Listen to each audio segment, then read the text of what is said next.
آپ دیکھ رہے ہیں HND نیوز HD۔ آل پاکستان انجمن تاجران ہارون آباد کے وفد کی صدر حافظ عمیر یاسین کی قیادت میں اسسٹنٹ کمشنر سے ملاقات۔ لاک ڈاؤن میں تاجروں کو درپیش مسائل کے حوالے سے گفتگو کی گئی۔ آل پاکستان انجمن تاجران ہارون آباد کے صدر حافظ عمیر یاسین کی قیادت میں تاجر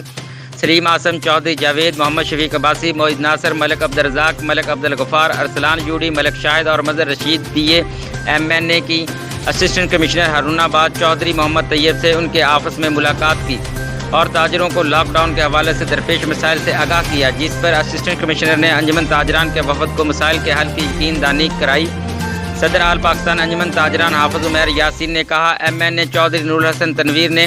ہمیں اسسٹنٹ کمشنر سے ملاقات کر کے تاجر برادری کو درپیش مسائل سے آگاہ کرنے کے حوالے سے ملاقات کا اہتمام کروایا، جس میں کمشنر بہاولپور اور RPO بہاولپور کے بھی مشکور ہیں، جنہوں نے انجمن تاجران کو درپیش مسائل کے حوالے سے اپنا اہم کردار ادا کیا۔